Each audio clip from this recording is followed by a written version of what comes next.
मैं ब्रज के भक्तों की बात कहूँ तो दुखी कृष्णदास जी को आज भी श्री राधा श्याम सुंदर मंदिर में दंड महोत्सव मनाया जाता है, जरा भंडारा होता है। ज्यादा रोया करते थे, बहुत रोते थे, तो लोग उन्हें दुखिया कहते थे, तो नाम ही दुखी कृष्णदास पड़ गया। उनके गुरुजी थे श्री हृदय दास जी। अब दिन भर रोतो रे जा मारे हृदय दास जी ने कही जा सेवा कुंज में चलो जा, माँ सोहनी सेवा करो करियो। सोहनी सेवा जिसे आपकी भाषा में झाड़ू कहते हैं, इसे कई बार बुहारी कहते हैं, इसी को हमारी ब्रज भाषा में सोहनी कहते हैं। सोहनी सेवा ठाकुर जी के आंगन की बुहारी सेवा। तो सोनी सेवा मिल गई तो खूब राजी हुए दुखी कृष्णदास जी। एक बार तो काऊ ने व्यंग कर दियो कि जिनको तो पानी छिड़कवे की जरूरत ही नहीं पड़ेगी, इतना रोवे हैं कि रो रो के ही जे तो पूरा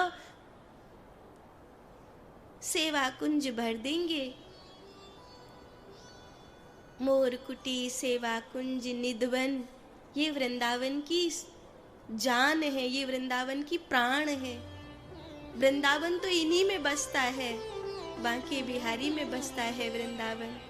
कहते हैं पहले हमारे बांके बिहारी बोला करते थे, सूखी रोटी नहीं खाई जाती, बाबा चिपड़ तो दियो कर। तो थोड़ा सो घी मांग कर लाते, रोटी चिपड़ के खवाते, पराठों बना के खवाते। बाबा ऐसी नहीं खाई जाए, थोड़ा नॉन तो लगा दियो करो। आज से करीब 350-400 साल पहले नमक नहीं मिलता था,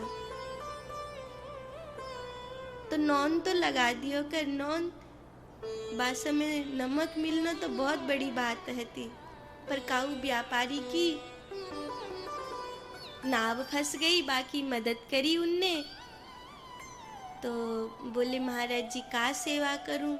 तो बोले थोड़े से नॉन की व्यवस्था कर दे, ठाकुर जी को भोग लगावे के ताई चाहिए पराठे पे, उन पे रूखो पराठो नहीं खायो जाए है। तो सेठ जी ने कही महाराज जी आपको कैसे पता चली कि मेरे जोरे नॉन की व्यवस्था है? तो महाराज जी बोले बस न्यो समझ ले कि जाने तेरी नाप फसाई, बाई ने मुँह को बतायो कि तेरे जोरे नॉन की व्यवस्था मिल जाएगी। हमारे बांके बिहारी पहले बोला करते थे, ऐसे कहते हैं। ये मूर्ति किसी ने बनाई नहीं है, बांके बिहारी की स्वयं प्रकट मूर्ति है। जहाँ स्वामी हरदास जी बैठकर कीर्तन करते थे, वहीं निधिवन में बांके बिहारी स्वयं धरती से प्रकट हुए हैं। ये स्वयंभू मूर्ति है, किसी कारीगर ने नहीं बनाई है। स्वयं धरती से प्रकट हुए हैं बांके बिहारी। दुखी कृष्णदास जी सेवा कुंज में सेवा करते हैं। आज बहुत रो रहे थे, पेड़ के नीचे बैठे थे, तभी उनको एक नूपुर दिखाई दिया। तो जी नूपुर जाके देखो तो जी तो पायल है, जी कोई और की पायल नहीं, मेरी राधा रानी की पायल होगी। वो जब गोविंद के साथ रास रचा रही होंगी तब नृत्य करते भय उनके पामन में थे, जी पायल खसक गई होगी। तो दुखी कृष्णदास जी ने वो नूपुर हथकाए अपनी पगड़ी में न्यों करके बांध लिए।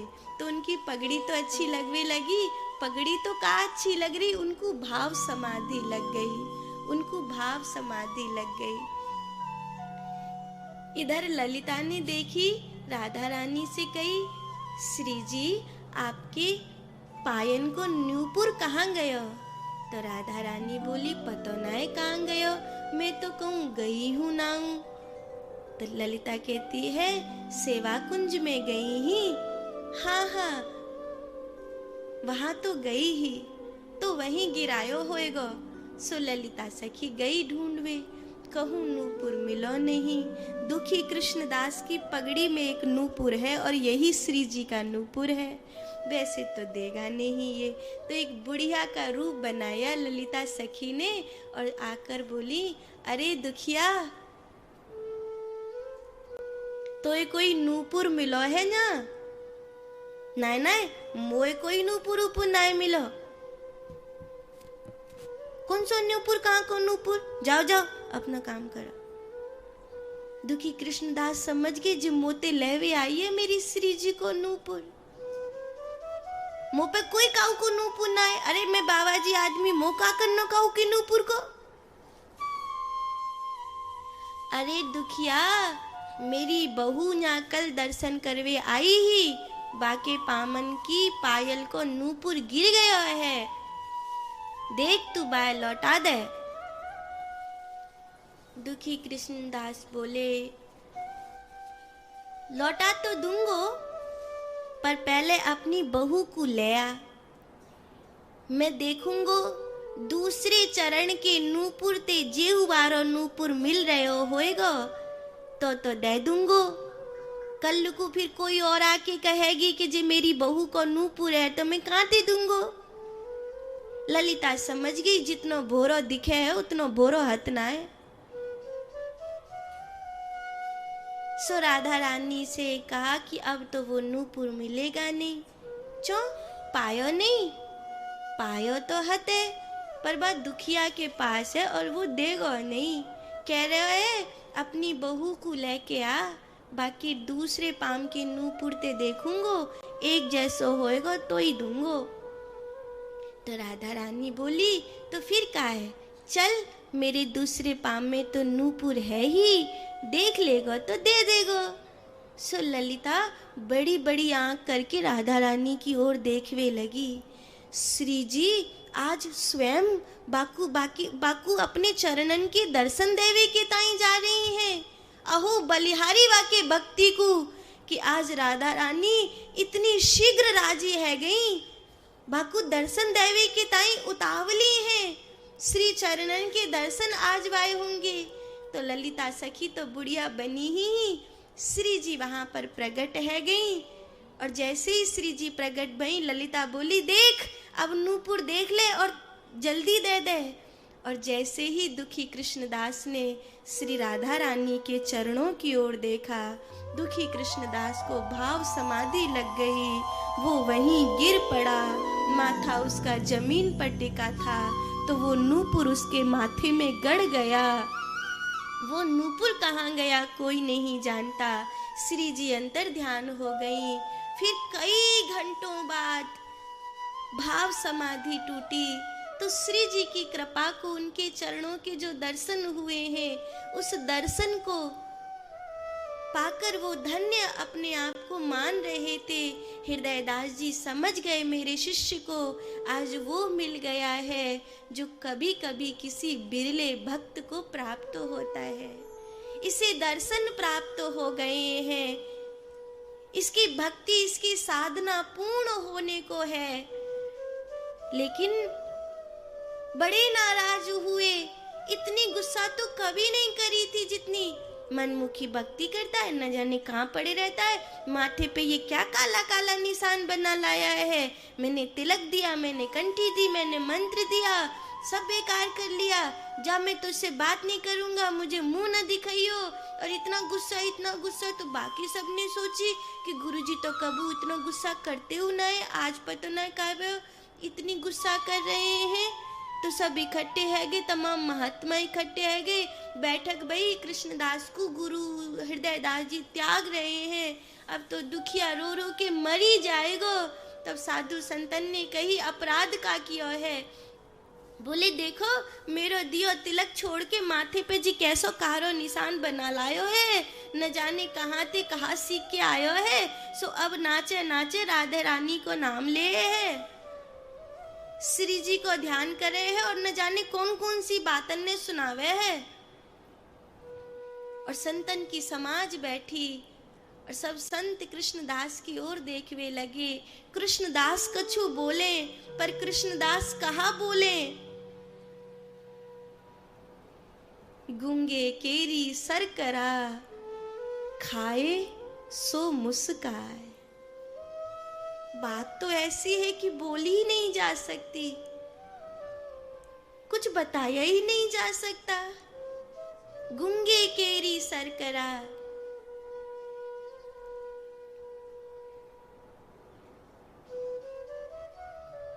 लेकिन बात छुपती थोड़ी है। जिसको वो मिल गया है ना, वो दिखाई देता है। कवि गंग कहते हैं, तारों के तेज से चांद छुपे नहीं, सूर्य छुपे नहीं, बादल छाए, दौड़ी पड़े रण धीरे छुपे नहीं, दाता छुपे नहीं, मांगन आए। चंचल नारी के नैन छुपे नहीं, प्रीत छुपे नहीं, पीठ दिखाए। कवि गंग कहे सुन साहिब मेरे, कर्म छुपे नहीं, धुनी रमाए। कवि गंग कहे सुन साहिब मेरे, कर्म छुपे नहीं, धुनी रमाए। तारों की कितनी भी चमचमाहट हो, उसमें चांद कभी नहीं छुपता। तारों के तेज से चांद नहीं छुपता, सूर्य छुपे नहीं, बादल छाए, दौड़ी पड़े रणधीर छुपे नहीं। कोई वीर उस समय छुपता नहीं है जब युद्ध का शंखनाद हो जाता है। दाता छुपे नहीं, मांगन आए। दानी उस समय नहीं छुपता जिस समय कोई द्वार पर मांगने आया है। चंचल नारी के नैन छुपे नहीं, प्रीत छुपे नहीं, पीठ दुखाए। प्रेम किसी के चले जाने से प्रेम घटता नहीं, प्रेम खत्म होता नहीं। प्रेम की विशिष्टता ही ये है कि प्रेमी के न होने पर भी प्रेमी को प्रेम प्रकट कर लेता है। कवि गंग कहे सुन साहिब मेरे, कर्म छुपे नहीं, धुनी रमाए। कोई कितनों बाबा जी बन के बैठ जाए, धुना रमा के बैठ जाए, पर काऊ के कर्म छुपेंगे का? नहीं छुपेंगे। यहाँ सबको सच्चाई पता चल जाती है। तुम चाहे जो बताओ, पर भैया ये पब्लिक है, ये सब जानती है, सबको सब पता है। लोग कहते नहीं है वो बात दूसरी है, पर पता सबको है। तुम्हारे कहने से ही ये पता चलेगा कि तुम अच्छे इंसान हो। इस गलत फहमी मत रहना। तुम अच्छे इंसान हो तो तुम्हारे नहीं कहे भी सबको पता चल जाएगी। तुम बुरे इंसान हो तो लाख बार कहते रहना तुम अच्छे इंसान हो, और भले दुनिया को पता चले न चले पर उसको तो पता चली जाएगी। यहाँ कुछ नहीं छुपता, नहीं छुप सकता। कृष्णदास कुछ बोले नहीं। दुखी कृष्णदास आज पहली बार मुस्कुराकर बैठा है, और राधा रानी ने भेजा मधुमंगल को जाओ वल्लभ मेरे भक्त की गवाही दो। संतों की सभा में उसे बताओ कि उसने कोई भी गुरु अपराध नहीं किया है, वरन गुरु कृपा से उसे श्री जी के चरण प्राप्त हुए हैं। और संतों को जब पता चला कि दुखी कृष्णदास को श्री जी का दर्शन हुआ है, तब क्या था, वहां तो बलिहारी होने लगी।